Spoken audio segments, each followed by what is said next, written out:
Andrea, just let me know when you want me to share the screen and I'll pop it up. Okay.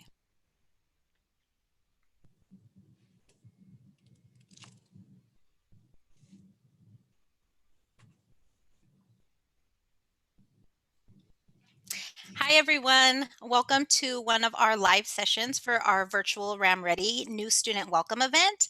My name is Andrea, and I am from College Relations here at Fresno City College. Today, we also have Leslie Farrell from the Financial Aid Office. And today, we are going to be giving you some information about financial aid. So this live session is our financial aid Q&A. Before we get started, I just want to give you some reminders about this event. So this RAM Ready virtual new student welcome is taking place today, August 3rd through Friday, August 7th. And all of our information is on our webpage, fresnocitycollege.edu/ramready. So we'll go ahead and show that to you in just a little bit as well. And remember, the fall semester starts on Monday. So we want you to be prepared with everything that you need to know, especially in regards to financial aid right now, to make sure that you are on track and ready. I will turn it over to Leslie. Great. Let me go ahead and share my screen real quick and we'll get this PowerPoint going for you.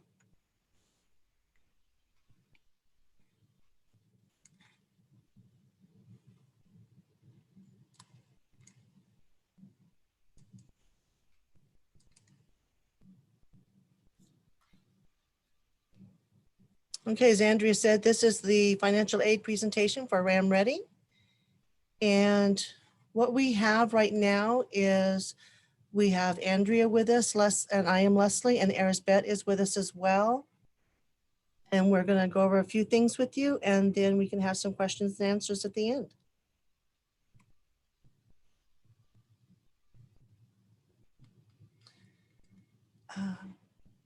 So step one is, make sure that you have completed your FAFSA or your DREAM Act application.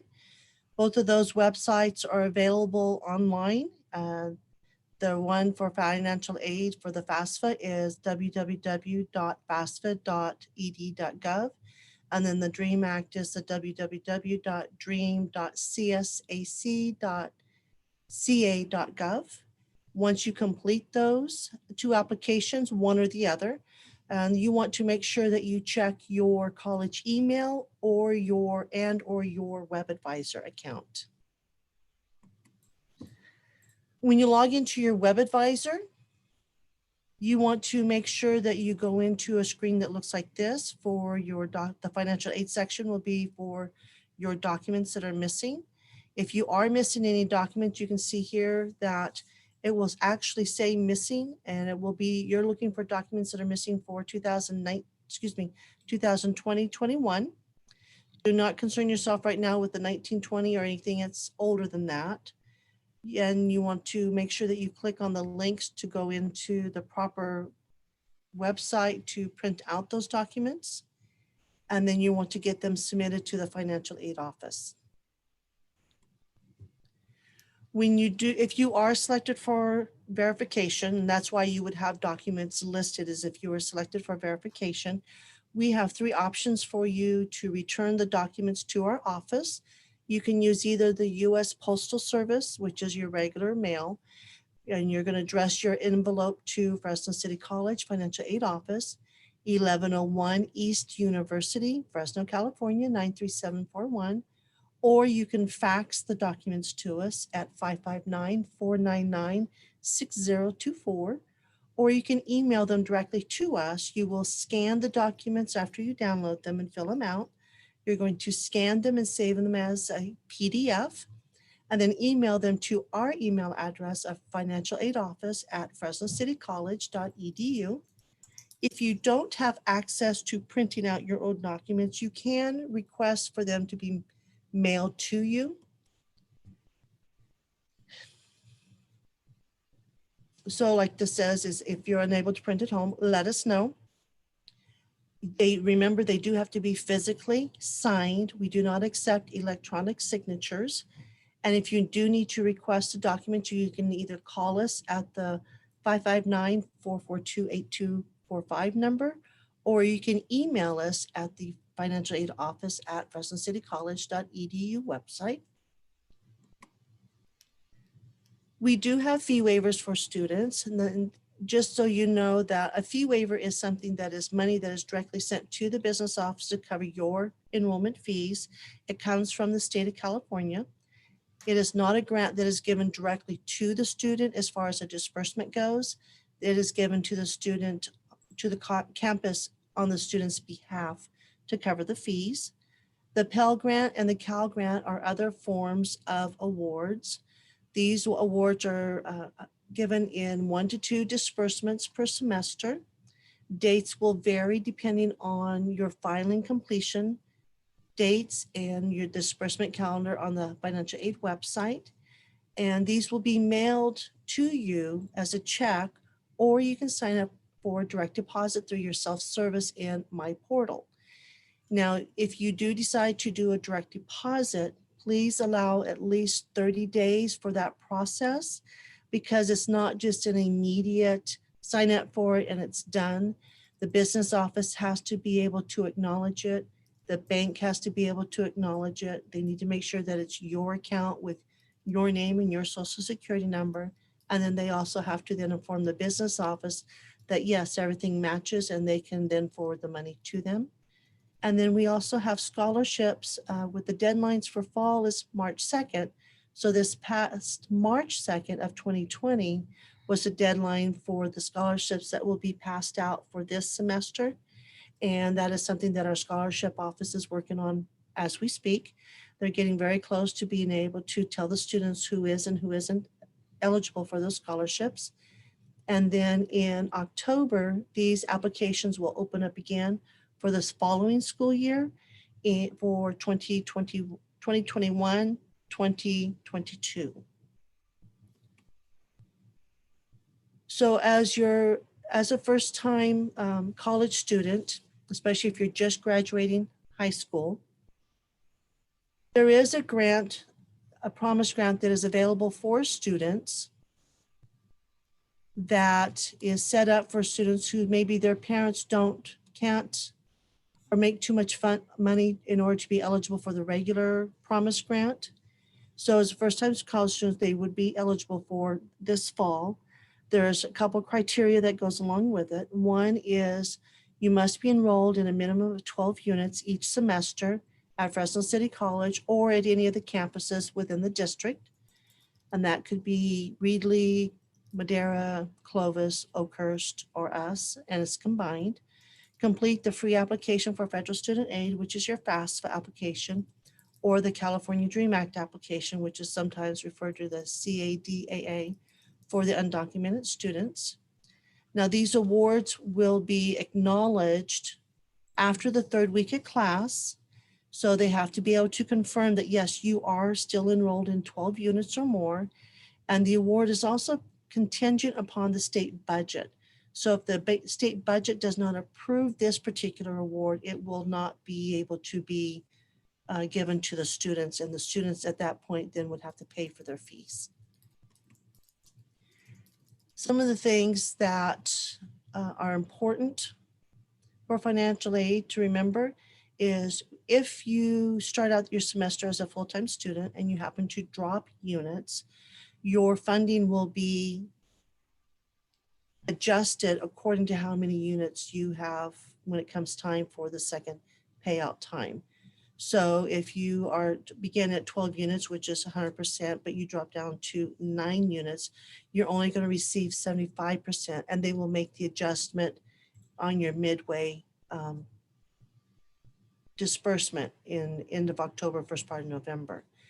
And the same way with if you drop from 12 units to 6 units, you may not receive anything. If you drop below 6 units, you may owe the school back money.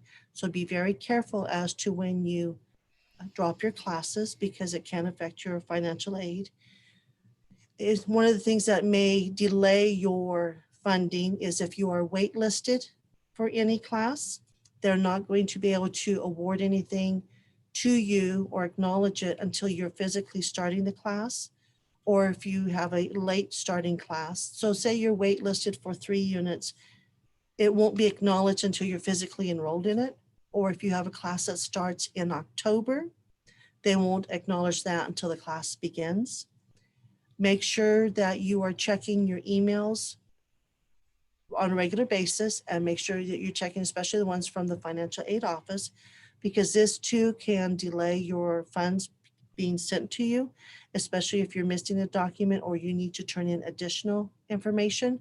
If you're not watching your email, it could delay you getting that information back to us. And by not submitting the required documents, that can also delay your disbursement. Hey, Leslie, can I interrupt you for a minute? Sure, sure. Okay, so we have thank you all for posting your questions in the chat. That is the best way for us to answer those. As Mhm. we go along here, hopefully we'll be answering some of those questions. If not, we'll just go ahead and ask them and then we will address them at the end of this presentation also. So Savannah is asking, is it always given in two disbursements or can it all be direct deposit? Do you want to clarify that part again, Leslie? Sure. If a student hasn't signed up in time for the first disbursement, because there is a first disbursement coming out August 6th, which is this Thursday, if you did not sign up 30 days ago for the direct deposit, it's going to come to you in a form of a check. If you did sign up more than 30 days ago, then it should have been approved, and your first disbursement absolutely can be sent in as a direct deposit. But if if you didn't get it in time and your first one is a check, most definitely get signed up for it now. So your second check or any other checks coming thereafter will be through direct deposit. The nice thing about direct deposit is you know when it's going to go into your account, and there's no losing it in the mail or somebody getting into your mail and taking it or stealing it, or somebody losing it, dropping it along the way or anything like that. And it's going to be in your account on that day. Whereas the mail, it could come Thursday, Friday, Saturday, or Monday. That you have to allow a week for it not to show before you let the business office know that you haven't received it. The other issue that's really important too is if to make sure that your current mailing address always remains current, because if you've moved or changed addresses recently, and if you didn't tell the campus that you've moved or changed your address, it's going to go whatever the most recent address is in the system. And you can get around that in that you say you moved Monday or over this past weekend, and you've got a check coming on Monday. If you already put in a change of address with the post office, you can most certainly go to the post office and put a hold on your mail as if you're on vacation, and then go to the post office and pick it up. That's always an option too, especially if you've just moved and you haven't changed your address. Okay. So when you are, anybody else have a question while I'm open for it? Yeah, so we'll go ahead and go back there to the chat real quick. Thank you, Leslie. Sure. So one of the questions, this is regarding documents, which you might cover. Where do I get the 2021 parent tax transcripts document? Good question.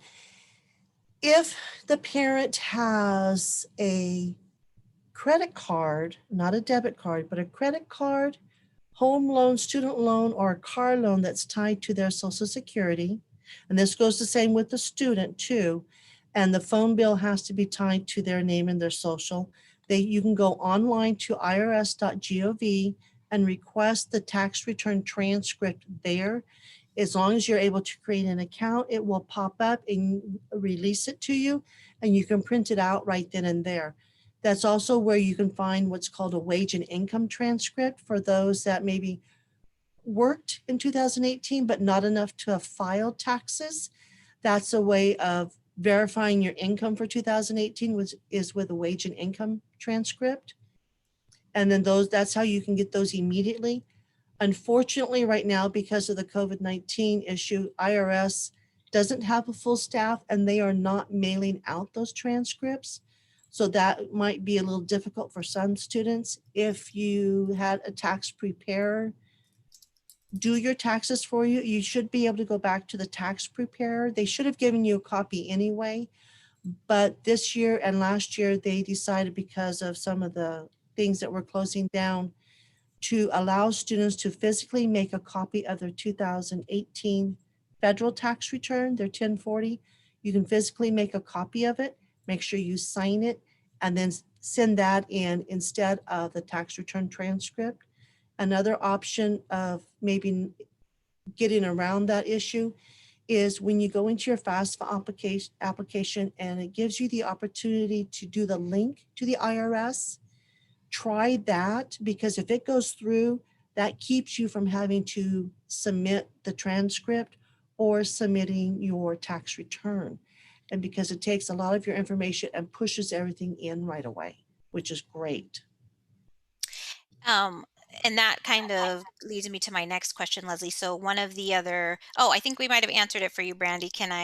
You asked if I have the actual return, can I submit it then? So Mhm, yes, if you got your question answered, perfect. mhm. And then I'll go here to ask just a couple more before we move on. There was one follow-up that we had, I think, for Savannah there about two disbursements. So I don't, Leslie, she's asking about, is it possible for students to get two disbursements, I'm sorry, one disbursement instead of one? Could you just give a little bit of reasoning of why that students get two disbursements so that Sure, they can sure, understand? Yes. sure. One reason is the majority of our students receive a fee waiver, so they're not having to pay for their classes right away because they're already paid for. And the other thing, what they do is they want to know that when the student signs up for 12 units at the beginning of the school year, they want to make sure that midway through the semester, are they still in those 12 units? If they're not, they have to make an adjustment. And it's one way of being able to make an adjustment instead of if the student dropped them first couple of weeks, they may have to pay back. Say their award was $2,000 as a full-time student. They were handed $2,000. They dropped their class in the first week of school. And if they get put in repayment, then they're going to have to pay back that full 2,000. If they're given half of it at the beginning of the semester and they drop, they only have to pay back maybe, the 1,000 because that's all they received. Or if they're still in class and they dropped some units, it will adjust itself and keep them from having to pay back the money. Same way as, that's what I've always understood the reasoning is behind it, so they can make those adjustments for the students. Same way as if a student starts out with 6 units, they're only get paid for those 6 units at the beginning of the semester, their first half. But if they have classes that start later in the semester or they pick up some short-term classes later in the semester, then the office will adjust it and increase it according to what they're eligible for. So it works both ways. It will get adjusted down according to them dropping, or it gets adjusted up according to the classes that they add to their schedule. Thank you. Yes, you did answer that for Savannah. So thank you, Leslie. I appreciate Good, that. good. And then there's a couple other questions about how do I know if I got accepted to receive financial aid? And I know Leslie will probably cover that maybe in a little bit when she talks about self-help and web advisor. So we'll go ahead and go there. Let's see if there's any other questions real quick. I also see some of the students are answering their own questions. So Perfect. how do you check your documents or check your status? And that is in WebAdvisor, so you can go in there and get that self-help right away by logging into your WebAdvisor account, which is located in your student portal. Mhm. And you can actually see if you've got missing documents. You can see all of that. So Right. let's go ahead and go back to your presentation right now, and then we'll pick up with the rest of the questions. Leslie. Okay, let me see if it will join up where we left off. I think this was where we left off. So if you need assistance with sending things in or have any questions, there's a couple different ways you can do it. Because of everything, we're working remotely from home.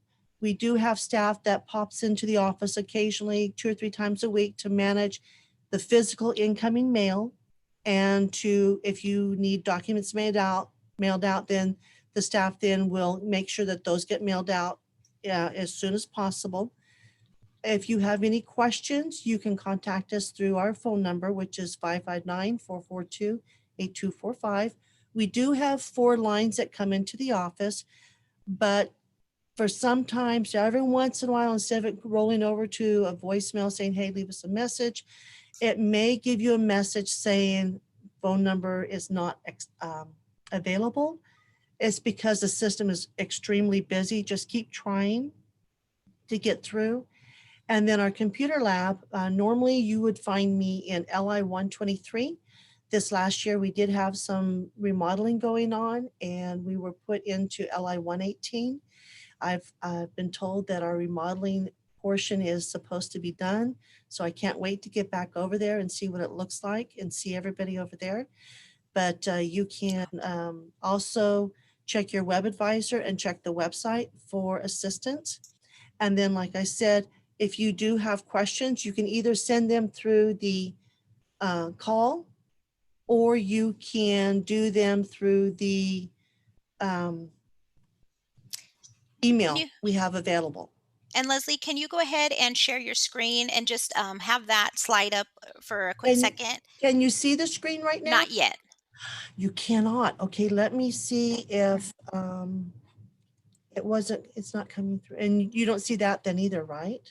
Yeah, we don't see the screen I yet, but I you bet I gave, lost the ability to share. Let me try it again. but yeah, you gave the good information there. So we'll Okay, just go so ahead and re let me get this back up and perfect. let me quickly pop through a couple of them real quick.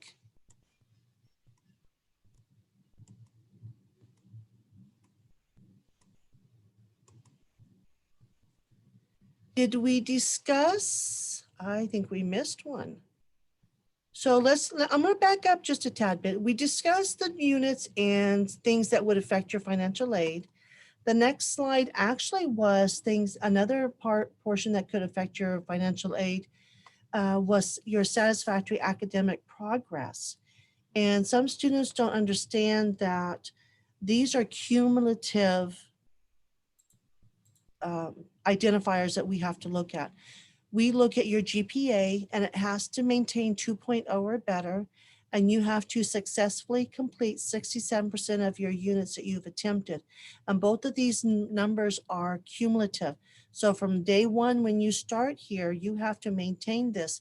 If you do have a bad semester, which it happens, the worst case scenario, that puts you probably in a warning status.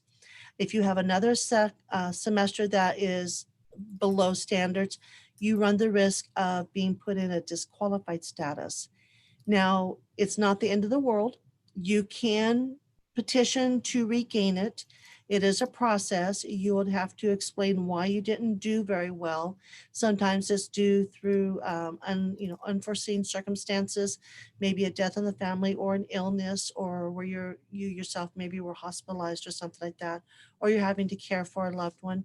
It can be easily explained, and you can also then be able to document it. You just have to let us know. And sometimes maybe a student is maybe at 65% completed and they just have to do a quick appeal and hopefully it'll get approved. Just because you do an appeal doesn't mean it's not guaranteed it'll be approved. You still have to go through the process of the committee reviewing everything, but at least it gives you an opportunity to regain it. And then the other thing that might affect your financial aid is you have to do your FAFSA application or your DREAM Act application every year. You have to have one on file. If you right now are looking and you have an outrageous amount for fees that are due, it could very well be that you don't have a current FAFSA application on file, and therefore we can't determine that you are eligible for a fee waiver. So that's something to look at too. If you are a freshman first coming in here just out of high school, if we don't have access to your FAFSA application, it could be for two or three at least reasons that I can think of right offhand. One is you did not put our school code, our federal school code on your FAFSA application that allows us to view it. That would keep us from having access to it. If when registering for school while you're in high school, if you did not give our campus your social security number, that would keep us from being able to download your application. Or if you gave us an incorrect number, that will also keep us from being able to download your information. So if you go into your web advisor and see that there isn't anything there, there's no fee waiver, there's no application, there are no documents that are needed, it's going to be very important that you call campus to talk to us to find out why we don't have that information. But those are three of the big things right there that would keep us from having access. The only connector to us and Department of Ed is your social security number. So like I said, I think where I was covering this and you guys couldn't see it, ways of getting help from us because we are working remotely is through our phone number, the 559-442-8245. And then generally when we're on campus, you can come to the computer lab and generally we would make copies for you, print out your forms for you to fill out, but we are closed until we have access to and are allowed to go back to campus. And that's where hopefully we'll be back into our lovely little LI 123 and it's going to be all nice and bright and shiny. So I'm anxious for that. And then just remember, you always want to complete your forms early so that you can get your funding up front instead of having to wait as the semester starts going on. And then this week is RAM Ready. And so if, because of this live event right here, right now, if you have any questions and that you don't feel comfortable asking in this format, which is completely understandable because some of them can be very personal, please send us an email and you can send it to the financial aid office at fresnocitycollege.edu. On the subject line, I would like for you to put RAM Ready live event questions. Staff will know to send that to me immediately or somebody else that can at least help us get through these quickly. And in the body of the email, you always want to make sure that you state your question or the situation. Please always include your name, your student ID number, and a phone number. And make sure that you're using your school email account that has been assigned to you by the college. It's very important to put that information on because if you don't, if you just put an email to us and say, hey, I've got a question, we're not going to know. And it comes from fluffybunny@gmail.com. Well, we're not going to know who Fluffy Bunny is. Okay. So you need to use your school email and then please include your name and your ID number. Otherwise, we're going to have to spend time and going, okay, please give this information to us. Okay. And this is kind of an example of what an email should look like. In the subject line, you're going to put RAM Ready live event questions. Hi, my name is John Doe. My ID number is, and I have a question regarding whatever your question is. This is just an example. My phone number I can be reached is, and thank you. Okay. So that's probably the easiest way of doing it. Now, if you're sending us forms, then you're going to use an attach those forms. And then that way we can see that we have to process those forms for you. And like I said, the easiest way of doing it is attaching them as a PDF. And it makes it a lot easier for staff to be able to open them up and to do what they need to do with them. And then if you have any questions, it'd be a good time to ask them.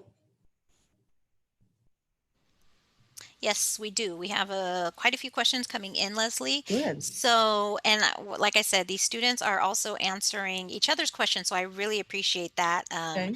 If they've gone in and seen some of their information already, they're sharing it with other students. So Mhm. that's great. So let's go ahead and look at one of the next questions.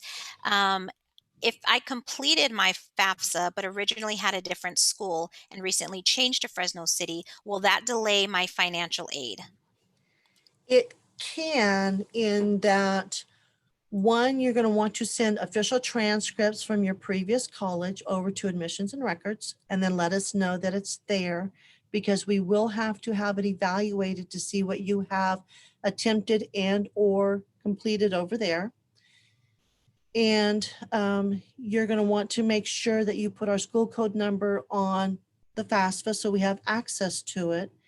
And then depending, if you're still going to another school but taking some extra classes here, you may only be eligible for the fee waiver here. You technically can only receive your financial aid at one school at a time. So you need to decide which school is going to benefit you the most in receiving your funding. Yeah, so it sounds like one of the most important things you need to do right now is to go back into your FAFSA and add that school code, because that will Yes, help the financial aid office determine what they need to do next once they get their information. So good. absolutely. Hopefully, perfect. Hopefully, we answered that question for you, Kev.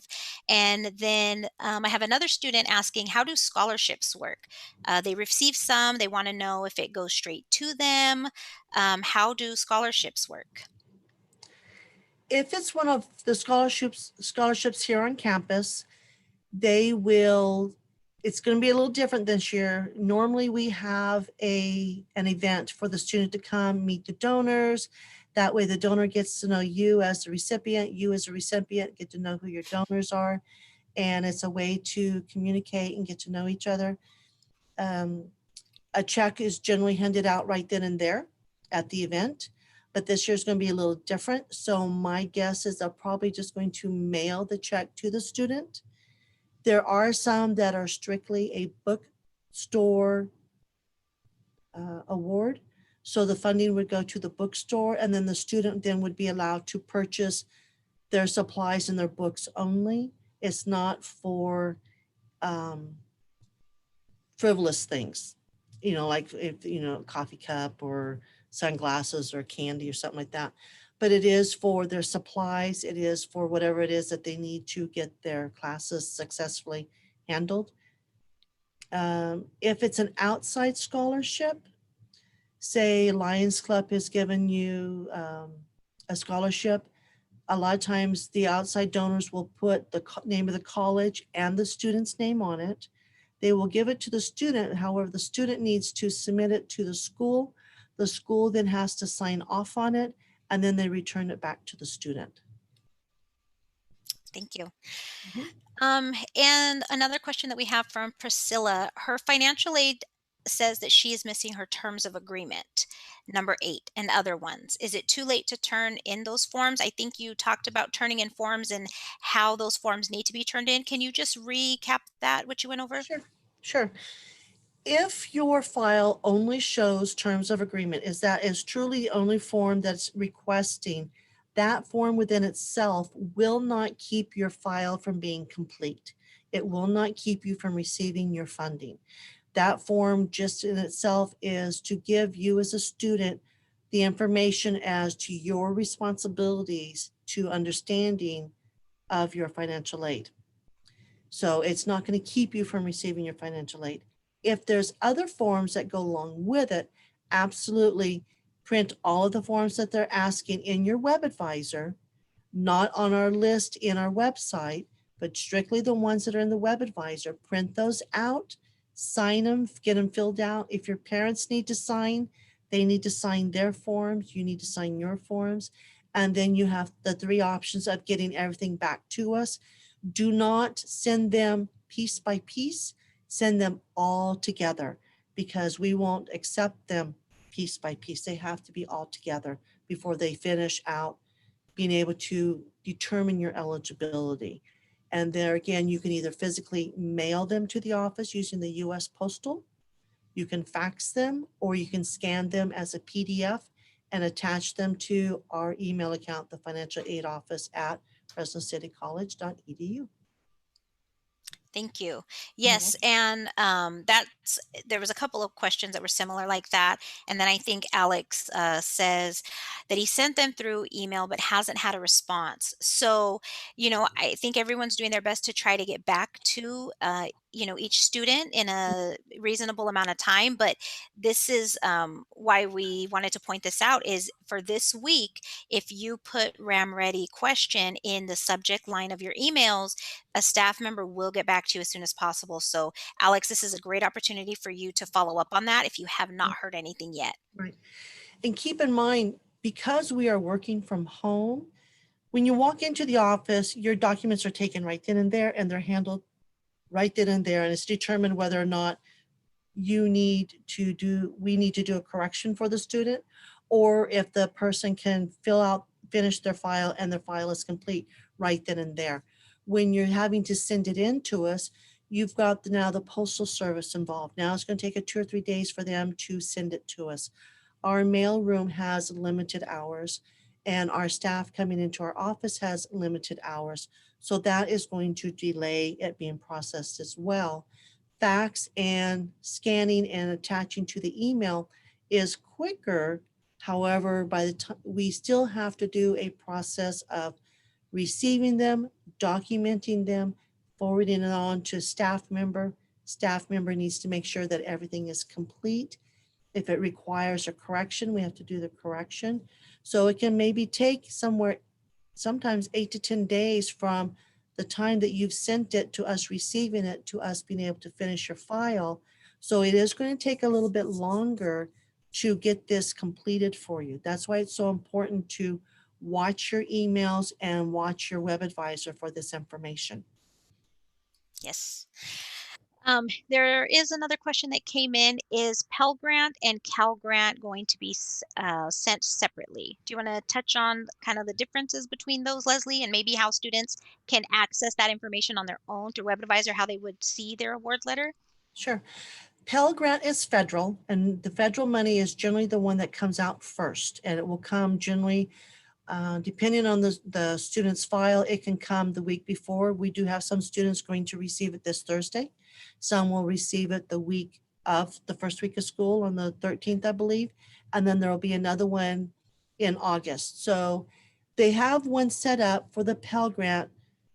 There's a date every month for disbursements. It doesn't necessarily mean that you as an individual will receive one every month. You have to look at the description on the disbursement date as to what category it fits you.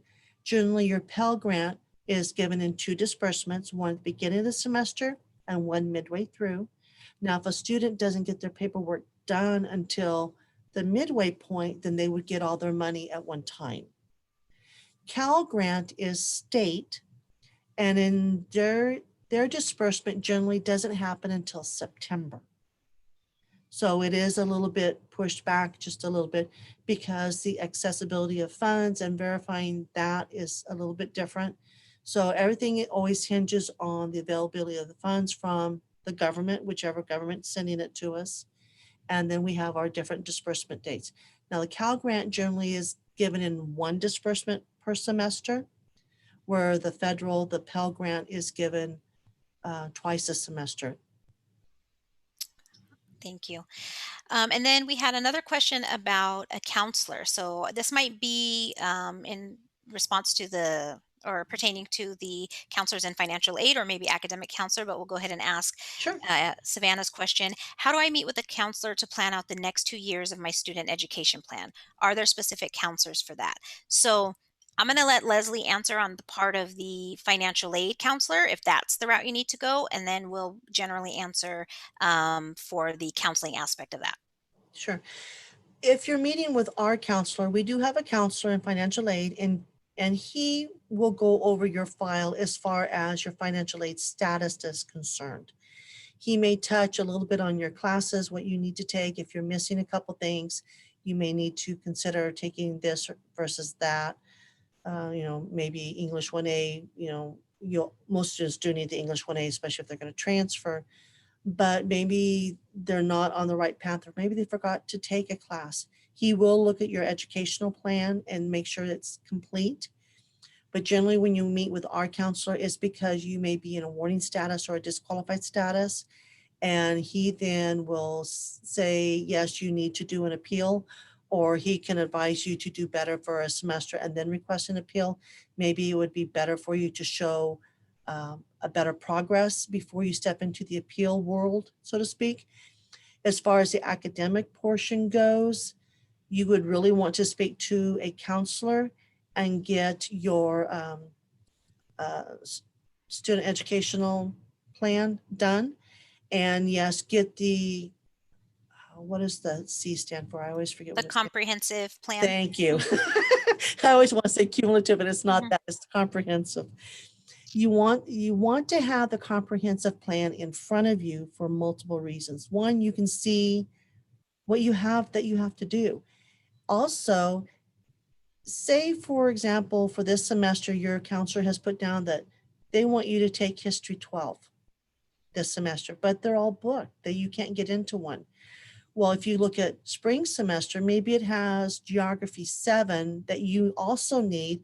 And maybe there's an opening for that this semester. So you take Geography this semester and you take your History 12 next semester. That's perfectly okay.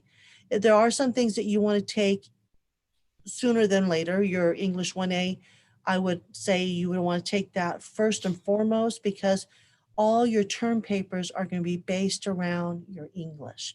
You want to be able to do a very good written, a very well written term paper. And most of your classes are going to have some form of writing. So I wouldn't put that one off if you can help it. But a lot of your other classes, you can flip flop them around, as long as they don't have a prerequisite to get into it. And that way you can see, hey, maybe I want to take my PE this semester and get it over with, or I'll go ahead and take my math 11 this semester, and then I'll take my biology next semester. If you're lucky, I know when I came back to school as an older student, I lucked out in that my schedule, I was able to group my classes that complemented each other. So I had a history class that happened to be in the same time frame as an English class I took. So I got to hear the history part of it and the English side of it. So it's like, oh, now it makes perfect sense.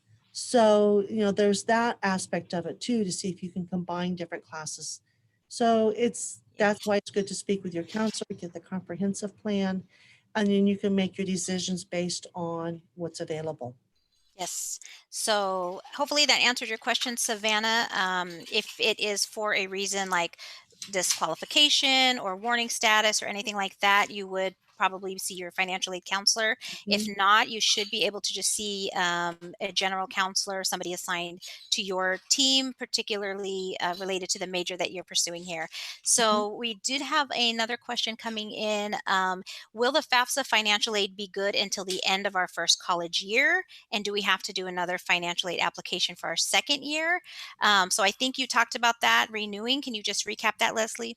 Yes. So the application that you have on file right now will be good until the end of spring of 2021.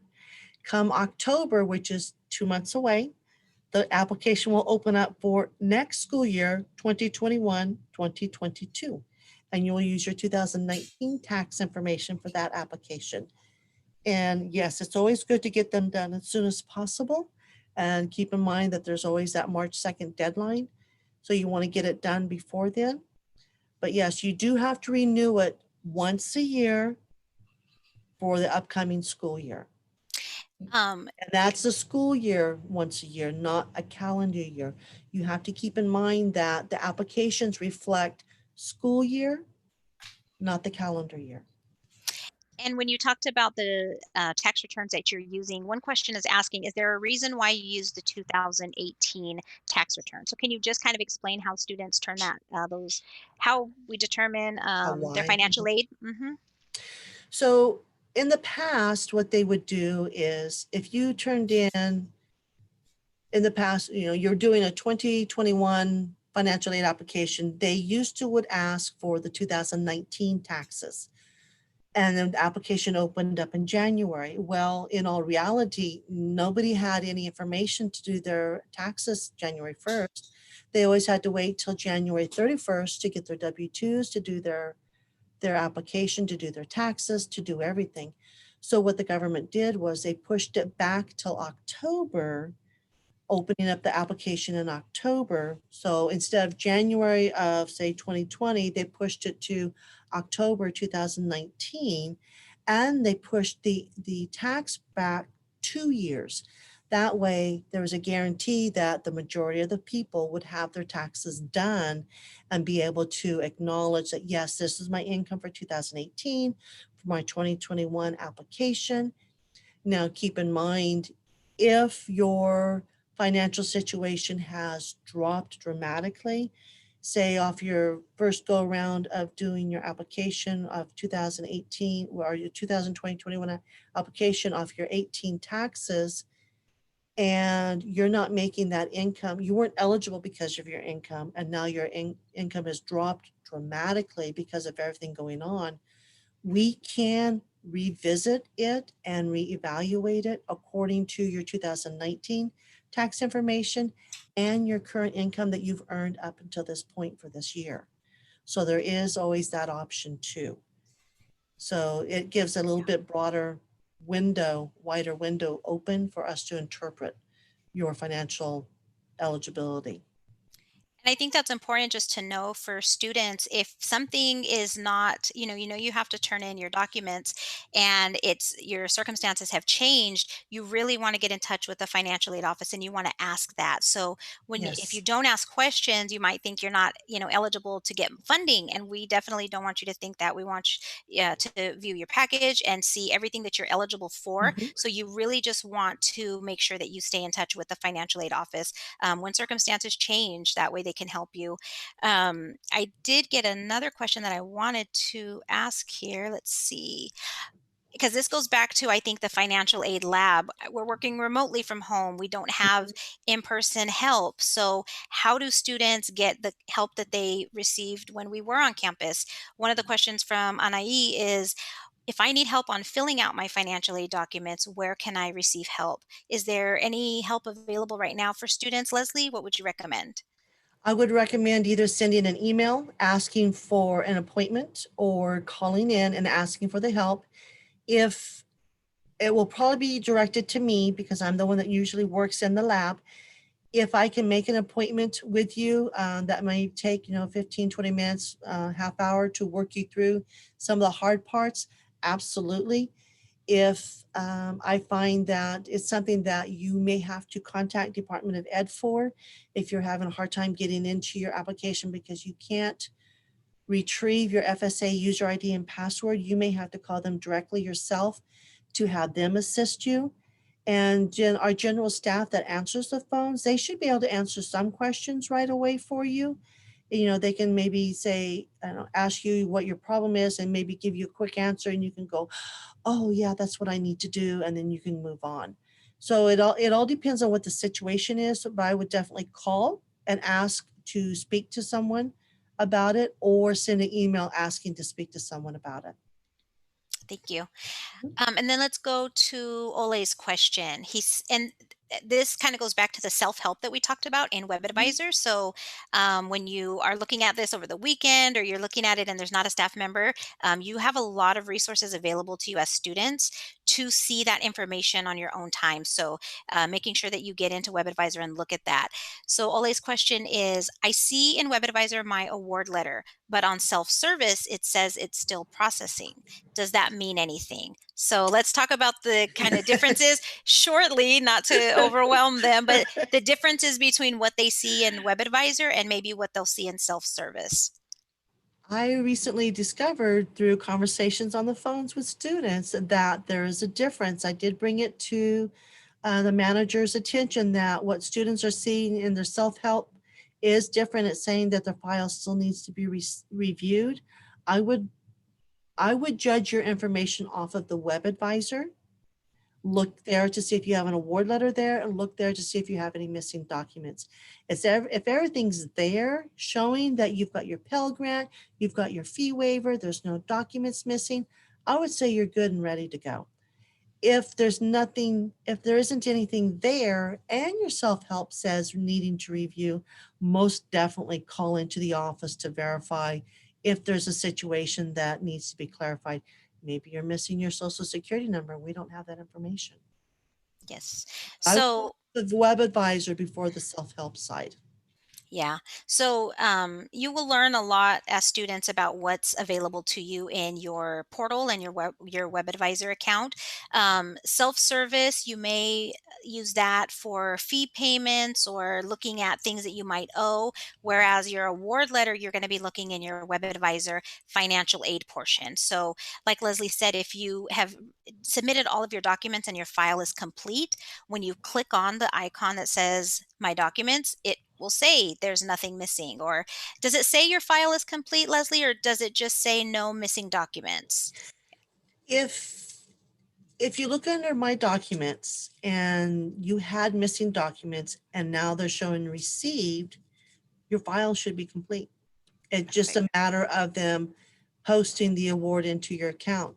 If there is something still missing, the staff member that has your documents will either call you or send you an email letting you know that there's additional documents that you need to send in. Or they may have a question that maybe they can answer over the phone, that if you they can just mark it that way and call it good that way. Good, thank you. Mhm. Okay, so it looks like we've answered a lot of the questions that are in there. So let me just ask, and again, all of you that are out there watching right now, continue to post your questions in there. Our session ends at 3:30, but we want to be able to get those answered as quickly as possible. So, oh, we just got another one. So, will it show if your grant disbursement email has been sent? Oh, so that's a good one. Maybe. I think maybe what Savannah might be asking is, does the systems talk to each other, or are you able to see if the grant disbursement was emailed to you? Leslie, can you just revisit, the importance of checking the student email Checking student as well? email. Yes. When my understanding is when there's a disbursement sent out to the student, they are sent an email to their school email letting them know there's a disbursement being sent to you on such and such day. Don't know if it'll give them the amount, but there is an email that goes to them letting them know that there's a disbursement being sent to them, to their school email account, not their personal. Yes. Perfect. So if you haven't set up, if you haven't logged into your student email or it's been a while, make sure you get in there, because that is how the college will communicate with you. So everything from accessing your courses in Canvas to financial aid to any important information you will receive from our district, that will be sent to your student email. So make sure that Mhm. you're all checking that as well. There was another question that came in, and this question happens a lot. We see this a lot in all of our offices. On my document, it says ineligible major. I spoke to someone and they fixed it. How do I know that everything actually went through? Depending on who the student speaks to, if they have an ineligible major, there are quite a few of the certificated programs. My understanding is because the program itself isn't long enough, they're not eligible for the federal funding. They're only going to be eligible for a fee waiver. So a student can earn their AA degree or their AS degree and earn a certificate at the same time, especially if they're working on the AA degree or the AS degree. They want to make sure that's front and foremost, that the financial aid is acknowledging that degree. And then they can always put in the request once they complete the process for the certificate program. They can always earn their certificate, but they're still working on the AA or the AS, especially if they're planning on transferring. They need to make sure that the right one is in the system. Now, if you speak to a counselor and the counselor says, yes, I have you down for the AA degree, but yet you're getting the email from us saying it's an ineligible major, then yes, you need to contact us to make sure that we are looking at the correct one, because we can look at both of them, but the system doesn't always pick up the right one when we start doing the calculations for financial aid. It may pick up the certificated program because maybe you signed up for the AA degree in May, you're still working on that degree, but in the meantime, you decide to do a certificated program and it popped up in July, that's going to pick up the most current degree that's showing, is my understanding. So it's going to pick up the certificated program as opposed to the AA degree. But all you have to do is call and clarify, and they can make that adjustment and fix it. Call Yes. the Jade office. Call the financial aid office. Yes, Yes. yes, And then Jada asked that she hasn't received anything with to do with financial aid through the mail, only through email. Is that okay? Yes. So I think that's what yes, we're saying here is yes. you're not really going to receive anything through the mail. You can send things through the mail if you need to, because we're not on campus to receive those from you, but that you will be receiving everything electronically through email. So make sure that you are checking your Correct, student email and logging in there. correct. And let's see if we have anything else. Oh, Yeah, we how we don't we don't send any notifications out through regular mail anymore. It is all done through email. thank you. And then Priscilla's asking about when will she receive her financial aid money and how will she be getting that? And we did cover that a little bit earlier. So Mhm, there are disbursement dates based on mhm, your file, like Leslie had mentioned. Their financial aid disbursement dates are listed on the financial aid website if you are completed, right, Leslie? If your file is mhm. completed and everything Correct, is on correct. Mhm, track, but you can also view that in your web advisor account. So correct, and that will be mailed as a check to you if you have not signed up for direct deposit. So correct. hopefully that answers your question. Mhm. And then can we talk just a second about turnaround time? So if a student makes a correction to their FAFSA, about how long does it take for that information to get to our campus and for the financial aid office to start evaluating that correction? If a student were to go into their file today to make a correction, it takes, my understanding is it takes Department of Ed about 3 days to be able to acknowledge it and make that information available to us. We download it, we have to verify it. If the correction that the student submitted then requires us to select them for verification, then we have to then request those documents from the student. The student then has to send in the documents to verify their changes that they made.